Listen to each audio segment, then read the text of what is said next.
பேரலை நேயர்களுக்கு வணக்கம். இன்றைய நமது நேர்காணலில் தந்தை பெரியார் திராவிடர் கழகத்திலிருந்து தோழர் கோவை ராமகிருஷ்ணன் அவர்கள் இணைந்திருக்கிறார். தோழர் வணக்கம். வணக்கம். நேற்றுக்கு ஆதாரத்தை கேட்டு செல்ல இருக்கிறேன் அப்படின்னு நேற்று நீங்க ஒரு காணொளி வெளியிட்டீங்க.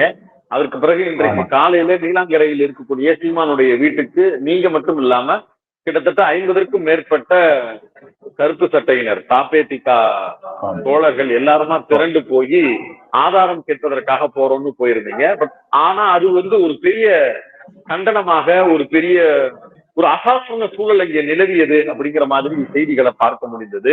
கார் கண்ணாடி உடைக்கப்பட்டது.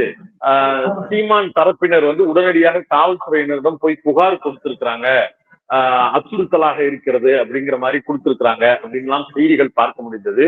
உண்மையில் என்ன நடந்தது? காலை எத்தனை மணிக்கு அங்க போனீங்க?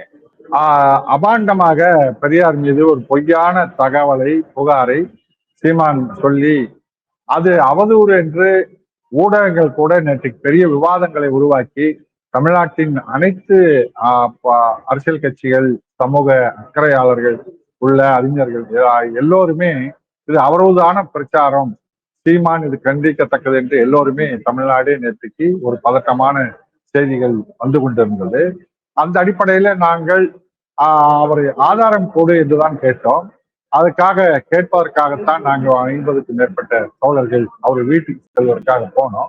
அந்த வீட்டுக்கு முன்னாடி ஒரு 200 மீட்டருக்கு முன்னாடியே எங்களை தடுத்து நிறுத்திட்டாங்க. காவல்துறையும் அங்கே சுற்றி வளைச்சு நின்றுட்டு இருந்தாங்க. வச்ச கோரிக்கையை பத்திரிகையாளர்களுக்கு பதிவு பண்ணுவதற்காக நாங்க காத்துட்டு இருக்கோம்.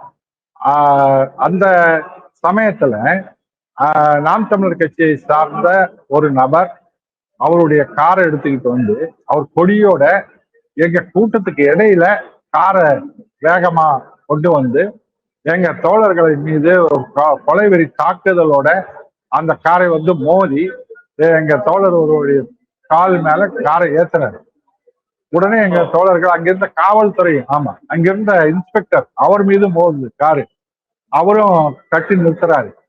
நிறுத்தி எங்க தோழர்களும் தட்டி நிறுத்துறாங்க.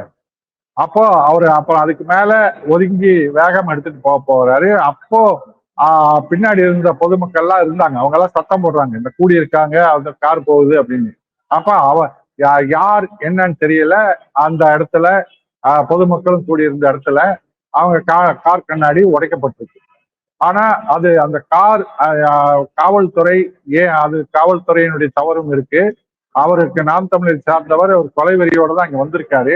எங்க மேல மோதலுக்காக வந்தவர் தான் மோதி காவல்துறை அதிகாரி கால் மீது ஏறி எங்க தோழர் கால் மீது ஏறி தான் கார் போகுது. அப்ப தடுத்து நிறுத்துறாங்க. இந்த சம்பவம் தான் உண்மை. அவங்க ஏதோ நாங்க காரை வன்முறையில் ஈடுபட்டோம், அந்த காரை உடைச்சோம், வன்முறையில் ஈடுபடுவது எங்கள் நோக்கமே அல்ல.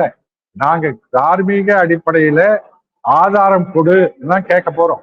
எங்க இப்ப கோர்ட்ல நாளைக்கு வழக்கு வந்தாலும் இப்ப நல்வாய்ப்பாக திராவிட முன்னேற்ற கழகமும் இப்போ அந்த புகார் ஒண்ணு கொடுத்திருக்காங்க. அப்போ நிச்சயமா நாளைக்கு கோர்ட்டுக்கு அது வருமானால் இவர் ஆதாரம் கொடுத்துதான் ஆகணும். நாம கேட்கறது கோர்ட்டும் கேட்கும். அதையேதான் முன்னாடி நாம கொடுத்துட்டாரு. வாட்ஸ்அப்ல வந்ததுன்னு நீங்க எல்லாரும் சொல்றீங்க. ஆனா அவர் ஒரு தேதியிடப்பட்ட விடுதலையில பெரியார் இப்படி சொல்லி இருக்கிறார் அப்படின்னு எங்களுடைய பிள்ளைகள் எல்லாரும் சோசியல் மீடியால போட்டிருக்கிறாங்க. அதுதான் ஆதாரம்.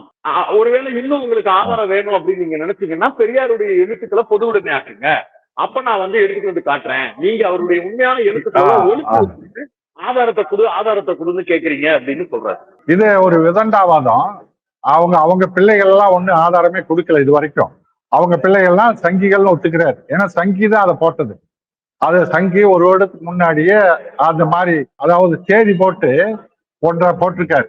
நான் கூட வாட்ஸ்அப்ல உங்களுக்கு அனுப்புறேன், நீங்க பாருங்க.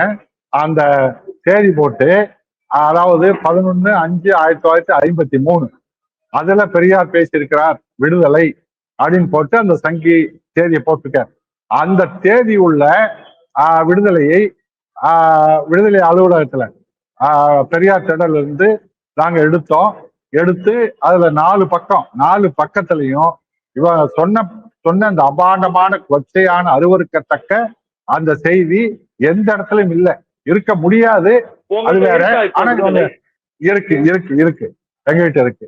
அதை நான் உங்களுக்கு அனுப்புறேன், நீங்க பார்த்து பதிவு பண்ணுங்க. அந்த இது இல்லை, அது அடிப்படையிலே அந்த செய்தி சம்பந்தமா எதுவுமே கிடையாது. அதை அவருடைய பிள்ளைகளாம் அதை ஒத்துக்கிறாரு, உண்மையை ஒண்ணு ஒத்துக்கிட்டாரு. சங்கிகை தான் இவங்க பிள்ளைகள்னு ஒத்துக்கிட்டாரு. அது வரைக்கும் சீமானுக்கு நன்றி தெரிவிச்சுக்கிறோம், வெளிப்படையா ஒத்துக்கிட்டதுக்கு. அந்த சங்கி போட்டதுதான் இப்ப அந்த சங்கிகள் மேலேயும் நாங்க புகார் கொடுத்துருக்கோம். தமிழ்நாடு பூரா தந்தை பெரியார் திராவிட கழக தோழர்கள் எல்லா மாநகரங்கள்லயும் கமிஷன் ஆபீஸ்ல புகார் கொடுத்துருக்காங்க. அவங்க சொன்ன தேதியில விடுதலையில இல்ல, பொய்யான தகவலா பரப்பி இருக்காங்க அப்படின்னு காமிச்சிருக்கிறோம். இன்னொன்னு என்னன்னா, அதே சங்கி இன்னொன்னையும் போட்டிருக்கான். அது சீமான் ஒத்துக்கிறாரான்னு தெரியல. என்னன்னா, அது ஒரு புராண கதை. ஒரு புராண கதையில பிரம்மாவுடைய மகள் சரஸ்வதி, பிரம்மாவுடைய மகள் சரஸ்வதியை ஒரு காமேச்சியோட துரத்துறாரு. அந்த அம்மா தலை தெறிக்க ஓடுது. அது அப்புறம் போய் அத கடவுள் தேவர்கள் எல்லாம் புகார் போகுது, பஞ்சாயத்து போகுது. பஞ்சாயத்து போனா தேவர்கள் என்ன சொல்றாங்க, இதுதான் இப்ப நான் ஏதோ சும்மா சொல்றேன், இந்த செய்தி காணொலியை வச்சுட்டு நாளைக்கு சங்கிகள் பேசக்கூடாது. அவங்க போட்ட அந்த தாள்ல இருக்கு, அவங்க ஆதாரம்னு போட்டாங்கல்ல, அந்த தாள்ல இந்த செய்தி இருக்கு. அது என்னன்னா, அந்த பஞ்சாயத்துல கடவுள்கள்லாம் தீர்ப்பு சொல்றாங்க, இது மனு தர்மப்படி தவறில்லை. அதாவது மகளான சரஸ்வதியை அப்பனான பிரம்மா அனுபவிப்பது தவறில்லை அப்படின்னு சொல்லி அந்த இவர் சொன்ன வாக்கியம் மனு தர்மத்துல அந்த வேதத்தில் இருக்கு. அதைத்தான் பெரியார் 60-70 ஆண்டுகளுக்கு முன்னாடி கூட்டத்துல காமிச்சு பேசியிருக்காரு. இப்படி ஒண்ணு இருக்கு வேதங்கள்ல, புராண கதைகள் இப்படி இருக்கு, அருவருக்கத்தக்கதா இருக்கு அப்படின்னு காமிச்சு அதை எடுத்து வந்து பெரியாரதான் அது சொன்னாரு அப்படிங்கிறது போல இப்ப அதையும் போட்டிருக்காங்க. அதையும் ஊடகத்துல எல்லாம் வந்திருக்கு. அதை அதுல பாத்தீங்கன்னா அது சமஸ்கிருதத்துல இருக்கு. அந்த சூத்திரம் மந்திரம் அது பிரம்மா சரஸ்வதி பேர்ல இருக்கு. இதெல்லாம் கூட புரிஞ்சுக்க முடியாதா, இது யாருடைய கதை எப்படி வந்திருக்குன்னு? அது தெரியாம பெரியார் சொன்னதா அவனும் தெரிவிச்சு போட்டிருக்கான்.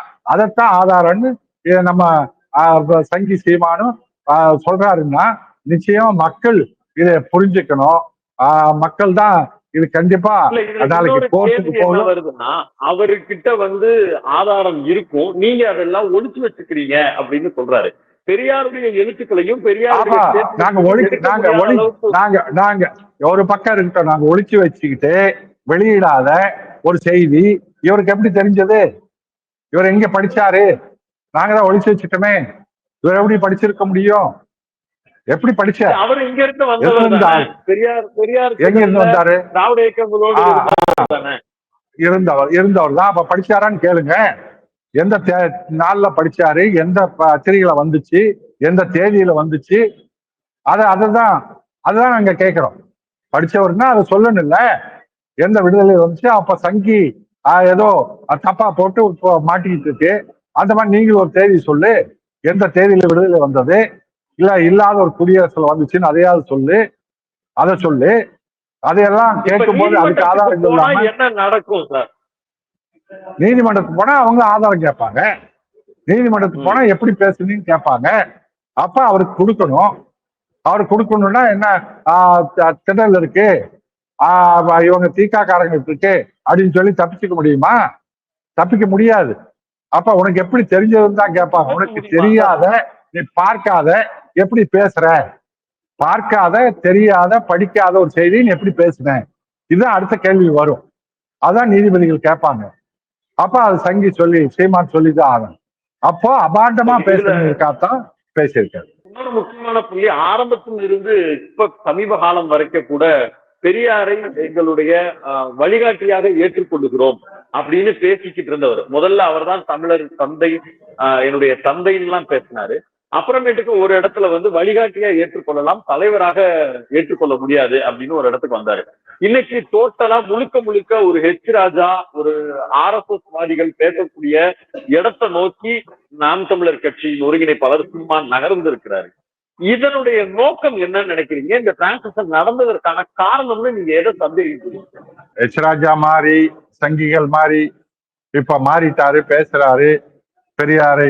அப்ப இவரு உண்மையா சங்கியா மாறணும். ஒரு என்னன்னா, அவரு ஏதாவது ஒரு சாமியார போனா தீட்சிதர் பெறணும் அதை அவரு அந்த கட்டுப்பாட்டுக்குள்ள வரணும், தீட்சதை பெறணும்னு சொல்லுவாங்க. அப்ப ஒரு சங்கியா போகணும்னா இங்க பெறக்கூடிய தீட்சதை என்னன்னா, பெரியாரை கடுமையா பேசணும், பெரியாரை கொச்சைப்படுத்தணும், பெரிய திராவிட இயக்கங்களை கேவலமா பேசணும். இதுதான் இங்க நடக்கிற தீட்சதை. இதை பண்ணா நீ முழுமையான சங்கி அப்படின்னு ஒத்துக்குவான். அது அந்த வேலையை முழுமையான சங்கி ஆயிட்டேன் சொன்னது இதுல இருந்துதான். இதுக்கு முன்னாடி அத சங்கிங்கிறது முழுமையா அதையும் மக்கள் கிட்ட ஏத்துக்க வைக்கணுங்கிறதுக்காக சங்கினா தோழர் அப்படின்னு சொல்றத சமாளிக்கிறதுக்காக சொல்லக்கூடிய வார்த்தை தான். அந்த சங்கி கிளப்ல சேர்றதுக்காக இப்ப பெரியார திட்டினாதான் சேர முடியும் அப்படிங்கிற இடத்தை நோக்கி. ஆமா ஆமா ஆமா. அதாவது அரசியல்ல பெரிய வாய்ப்பை கொடுக்குமா சார்? கண்டிப்பா கொடுக்காது, கண்டிப்பா கொடுக்காது. இவரை விட ஜாம்பவான்கள்லாம் போய் அங்க ஒன்னும் பிஜேபியை காப்பாற்ற முடியல, RSS இங்க நிலைநாட்ட முடியல. இவர் பெரியாரை இதை விட அதிகமா பேசின மாப்போசி இருக்காரு. மாப்போசி இருந்த நாடு, மாப்போசி அவர் 4 MLA கூட இருந்தாரு. அது தமிழ்நாடே தெரிஞ்ச ஒரு சிலம்பு செல்வரென்றெல்லாம் பட்டம் வாங்கி இருந்தவர். அவராலேயே தாக்கு பிடிக்க முடியாம திமுக ஆதரவோட கடைசியில MLA ஆனார். திமுக கிட்ட சரண்டர் ஆகி, அண்ணா கிட்ட சரண்டர் ஆகி, அப்புறம் திமுக கூட்டணியில் தான் அவர் வெற்றி பெற்றார். அந்த நிலைக்கு தான் மாப்போசியே போனார். இவரு இப்ப மாறி மாறி வந்திருக்காரு. இப்ப அந்த நிலைமை தான் இவருக்கும் வரும். ஆனா இளைஞர்கள் மத்தியில புதிதா பெரியார் எதிர்ப்பை பேசுவதன் மூலமா தனக்கு வாக்கு வங்கி அதிகரிக்குது, தன்னுடைய செல்வாக்கு அதிகரிக்குது அப்படின்னு ஒரு தோற்றத்தை உருவாக்குறாரு. இப்ப இந்த சமூக ஊடகங்கள்ல இவ்வளவு நாட்கள் பெரியாருக்கு ஆதரவா பேசின நாம் தமிழரே இப்ப பெரியாரை விமர்சித்து பேசுறதுக்கு டியூன் பண்ணி இருக்கிறாரு. அந்த கிரௌட் அதிகமாகுது அப்படின்னு அவங்க நம்புறாங்கல்ல, அது உண்மை இல்லைன்னு கடந்துட முடியுமா? வாக்கா 8% அங்கீகரிக்கப்பட்ட கட்சியாவும் வந்துச்சு இல்ல. அது பெரியாரை கொச்சைப்படுத்தி பேசுறதுனால அவங்க கூட்டம் வருதுங்கிறது போய். ஏன்னா இவராவது பேசுறது ஒரு சங்கியா மாறணும், சங்கி நம்மளை நம்பணுங்கிறதுக்காக பேசுறாரு. உண்மையாக பெரியாரை இன எதிரியாக வைத்து கொண்டு பெரியாரை கடுமையா விமர்சிக்கிற பார்ப்பனர்கள் நிறைய இருக்காங்க. ராஜா இருக்காரு, நிறைய பேர். ஏன் இதுக்கு முன்னாடி துக்ளக் ஷோ இருந்தாரு. துக்ளக் ஷோ 1971 பாத்தீங்கன்னா பெரியார் நடத்துற மாநாட்டுல ஒரு தீர்மானம் போட்டாரு. அதுல என்ன சொல்றாருன்னு சொல்லி ஒரு செய்தியை துக்ளக்ல பதிவு பண்ணார். என்ன தெரியுமா? அடுத்தவன் பொண்டாட்டியை பெண்டாளலாம், அடுத்தவன் பொண்டாட்டியை நம்ம அனுபவிக்கலாம், கொண்டாடலாம்னு பெரியார் சொல்றாரு அப்படின்னு சொல்லி துக்ளக்ல ஒரு போட்டாங்க. எங்களுடைய வழக்கறிஞர் துரைசாமி அவர்கள் தான் ஹைகோர்ட்ல அதுக்கு வழக்கு போட்டார். அந்த வழக்குல துக்ளக் ஷோ மன்னிப்பு கேட்டார். அவர் தவறுதலா வந்துருச்சு, தவறா போட்டுட்டேன் அப்படின்னு துக்ளக் ஷோ மன்னிப்பு கேட்டார். துக்ளக் ஷோவை விட இவர் பெரிய பார்ப்பனர்களால் அங்கீகரிக்கப்பட்டவரா, அறியப்பட்டவரா? இல்ல. அதனால இவருக்கு ஒரு அந்த இளைஞர்கள் உண்மையிலேயே நாங்க அந்த இளைஞர்கள் யாருமே குறை சொல்ல மாட்டாங்க. காரணம் என்னன்னா, அந்த தமிழ்நாட்டுல அவங்க ஒரு இந்த பெரியாரை கொச்சைப்படுத்துறதுக்காக அவங்க இல்லை. பொதுவா ஒரு ஈழ தமிழ் இன உணர்வு, தமிழ் தேசிய உணர்வு, தமிழ் மொழி உணர்வு, இந்த உணர்வோட இருக்கக்கூடியவங்க அதுக்காக அதுவும் அந்த மேடையில வீராவசமா பேசக்கூடிய, அதை உடல் மொழின்னு சொல்றாங்க பாருங்களேன், பாடி லாங்குவேஜ், அந்த அசைவுகளை ரசிக்கக்கூடிய இளைஞர்கள் ஒரு கூட்டம் இருக்கு. அது கடந்த காலங்கள்ல திராவிடர் கழகம், திராவிட இயக்கம் இப்படி மேடையில பேசிதான் இயக்கமே வளர்ந்தது.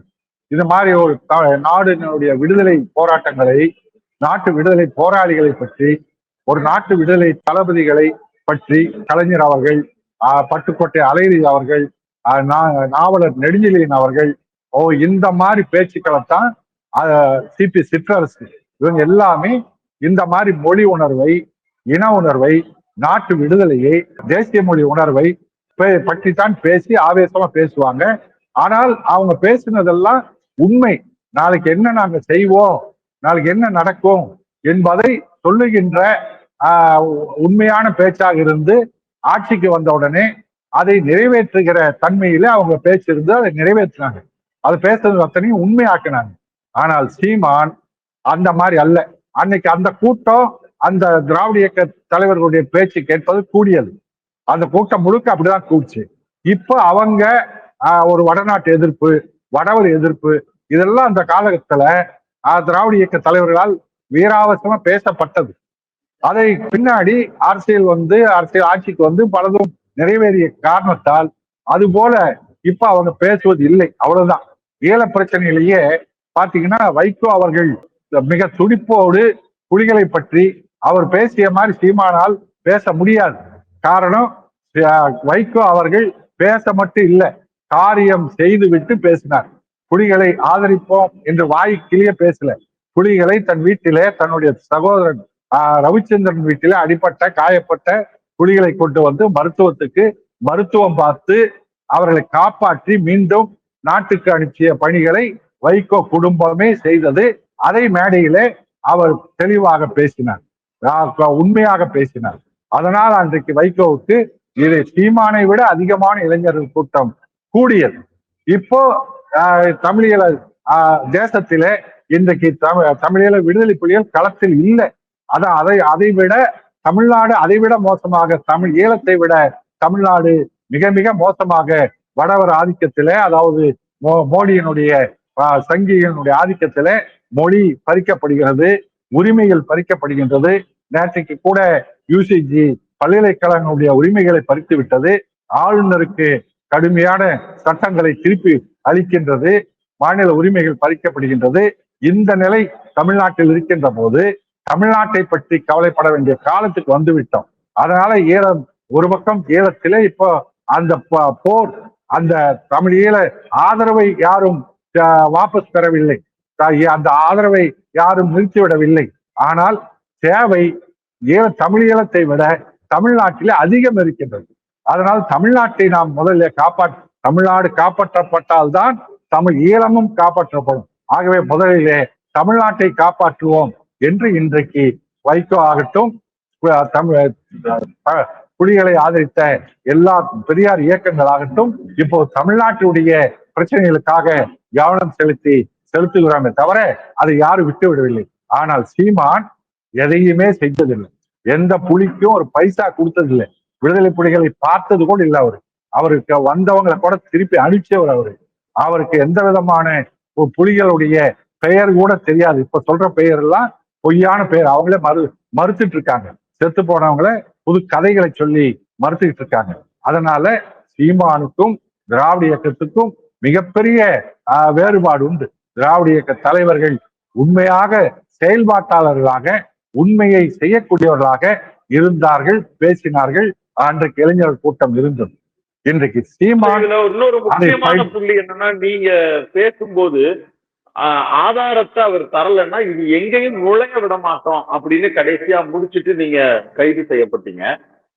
அந்த அந்த எக்ஸ்ட்ரீமுக்கு தேவைப்படுதா? என்ன மாதிரியான நிச்சயமா வர்ற இடத்துல எல்லாம் கேட்போம், எங்க வந்தாலும் கேட்போம். எங்க வந்தாலும் நாங்கள் கேட்போம். கேட்டு ஆதாரம் கொடுன்னு. ஏன்னா இப்போ பாண்டிச்சேரி ஓடி போயிட்டாரு. பாண்டிச்சேரியில எங்க தோழர்கள் போராட்டம் பண்ணாங்க, அங்கேயும் நிருபர்கள் கேட்கிறாங்க. இந்த ஒரு செய்தியை விட்டு போட்டு திரும்ப பல செய்திகளை பொய்யா பரப்புறாரு. என்னென்னலாம் பரப்புறாரு, திசை திருப்புறாரு, மடைமாற்றம் பண்றாரு.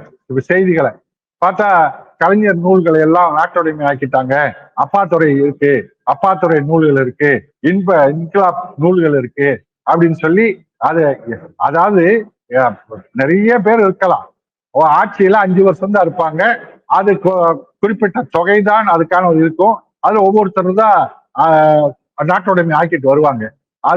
அதை நடக்கக்கூடிய ஒன்றுதான். ஆனால் முன்னாடியே சொல்லி குழப்பி பாத்தீங்கன்னா, நேற்று பாத்தீங்கன்னா சமூக நீதிக்கு வாங்கி கொடுத்தவர் பெரியாரா ஆணிமுத்தா, எப்படி திசை திருப்பது? தந்தை பெரியார் அவர்கள் 1925 சமூக நீதியை கேட்டுத்தான் காங்கிரஸ் கட்சியை விட்டே வெளியே வர்றார். காங்கிரஸ் கட்சியில் எப்படி உறுப்பினரா இருந்து வந்தாரா? இல்ல, ராஜதானி சென்னை ராஜதானி, சென்னை ராஜதானிங்கிறது இன்னைக்கு இருக்கிற மாநிலம் அல்ல.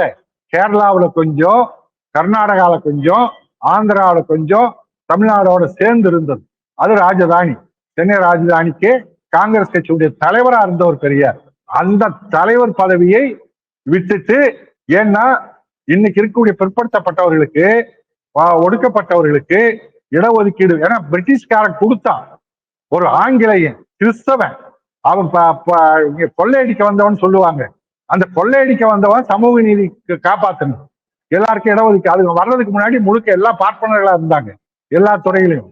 அவன் வந்துதான் எல்லாத்துக்குமே, எல்லோருக்குமே, கிறிஸ்தவர்கள், முஸ்லிம்கள், தலித்துகள் எல்லாத்துக்குமே வகுப்பு வாரி உரிமைங்கிறது அதான் சரியானது. எத்தனை வகுப்புன்னா என்னென்ன வகுப்பு இருக்கோ அந்த வகையில அவங்களுக்கு எல்லாம் பிரிச்சு கொடுக்கறது சதவீதம். அப்படி கொடுத்தான். அப்படி அவன் கொடுத்தத காங்கிரஸ் கட்சி ஏத்துக்கவே இல்லை. காங்கிரஸ் கட்சி ஆட்சிக்கு வந்தால் இது செய்வோம்னு சொல்லணுங்கிறது தான் பெரியாருடைய கோரிக்கை. அதை வலியுறுத்தணும், கட்சியில வரணும், சமூகத்துல வரணும். அதை அந்த பிற்படுத்தப்பட்ட தாழ்த்தப்பட்ட மக்களுக்கு இடஒதுக்கீடு வேணும்னு தீர்மானம். ஆணைமுத்து ஐயாவை இதோட சேர்த்துட்டு இவரை கம்பேர் பண்றது இருக்குல்ல, அதை எப்படி புரிஞ்சுக்கிறது? அதுதான் அது என்னன்னா, நம்ம ஒண்ணு கேட்டா அவர் ஒண்ணு, அதாவது கிராமத்துல சொல்லுவாங்கல்ல, பட்டுக்கோட்டைக்கு விலை கேட்டா கொட்டைப்பாக்கு விலை சொல்றான்னு, அதைதான் அவன் செய்யறாரு. என்னன்னா ஆணைமுத்து விவாதம் அந்த பக்கம் போகணும். ஆணைமுத்து யாருன்னே அவருக்கு தெரியாது. ஆணைமுத்து ஒன்னும் அவர் சமூக நீதிக்கு பாடுபட்டவர். அவர் எப்போ பாடுபட்டார்னா மண்டல் கமிஷன் அறிக்கை, டெல்லியில இடஒதுக்கீடு பெற்றுக் கொடுப்பதில் அவருக்கு பெரும்பங்கு உண்டு. அது திராவிட இயக்கம் எல்லோருமே, கலைஞர் முதல் கொண்டு எல்லாரும் செஞ்சாங்க. அதுல இவருக்கு பெரும்பங்கு உண்டு. ஆனால் பெரியார் எதுவும் செய்யல, ஆணைமுத்து தான் செஞ்சாருன்னு சொன்னா, ஆணைமுத்து மட்டும் இன்னைக்கு உயிரோடு இருந்தா இதை பேச மாட்டார். ஏன்னா அவரே இருக்காருல்ல. யாரெல்லாம் இல்லையோ அதை சொல்லி ஒரு பொய்யான பிரச்சாரம் பண்றது, அதைத்தான் இப்ப பண்ணிட்டு இருக்காரு. அது அந்த மாதிரி இப்ப இன்னைக்கு கூட கலைஞர் நூல்கள் எல்லாம் நாட்டோடுமை ஆக்கிட்டாங்க, அப்பாத்துறை, இன்கிலாப் அப்படின்னு ஒரு பையன் நிறைய அவர் 2 தான் சொல்லியிருக்காரு. இன்னும் நாங்க 100 பேரை சொல்லலாம், நிறைய இருக்காங்க. அது யாருமே இன்னைக்கு இருக்கிற திராவிட ஸ்டாலின் அவர்கள் மறுக்கல. ஒவ்வொன்றாவும் நீண்ட காலம் ஆட்சியில் இருப்பார்கள், ஆனால் நிச்சயமா எல்லாரையும் பண்ணுவாங்க, எல்லாருக்கும் பண்ணுவாங்க. அதுல மாற்று கருத்தே கிடையாது. ஆனால் இவரு திசை திருப்பறது. இன்னைக்கு இந்த பிரச்சனைய பேசாம வேற பிரச்சனை மாத்தி விடுறது, கவனத்தை மாத்தி விடுறது. இதுக்கு சொல்லவே இல்லையே. இதுக்கு கேட்டா ஆதாரம் உங்ககிட்ட தான். எங்க வீட்டுல இருக்கிறது உனக்கு எப்படி தெரியும்? நீ நீ எப்படி எங்க பார்த்த செய்தி சொல்லு. சங்கி சொன்னது பொய்ன்னு நான் காமிச்சோம்ல, அந்த மாதிரி சொல்லு. நீ அதை நம்பி சங்கி செய்தி போட்டான்னு சொல்லி நம்பி பேசிட்ட, உளறிட்ட. இப்ப சங்கி உன்னை மாட்ட விட்டு அவங்க வேடிக்கை பாக்குறாங்க, பார்ப்பனர்கள் வேடிக்கை பாக்குறாங்க, நீ தவிக்கிற. அதுக்கு பதில் சொல். ஒரு முக்கியமான அழுத்தமான கேள்விய முன் வச்சிருக்கிறீங்க. இனி சீமான் போகும் இடங்களில் எல்லாம் கருப்பு சட்டை போட்ட தோழர்கள் இந்த கேள்வியை முன்வைக்கிறதுக்கு உண்டான நாட்களா மாறிக்கொண்டே இருக்கிறது. இன்னைக்கு தமிழ்நாடு முழுக்க டிவிக தோழர்கள் புகார் அளிச்சுக்கிட்டு இருக்கிறாங்க. காவல்துறையில் வழக்கும் பதிவு செய்யப்பட்டிருக்கு. நிச்சயம் நீதிமன்றத்துல சோராமசாமி எப்படி மன்னிப்பு கேட்டாரோ அதே போல சீமானும் மன்னிப்பு கேட்பதற்கு உண்டான வாய்ப்பை நோக்கி தான் இது நகர்ந்து கொண்டிருக்கிறது. விரைவில் பார்க்கலாம். எங்களுக்கு போன் பண்ணாலும் எங்களுக்கே போன் பண்ணாலும் பண்ணுவாரு. மன்னிப்பு கேட்டு அந்த மாதிரி ஆள் தான் அவர். நன்றி.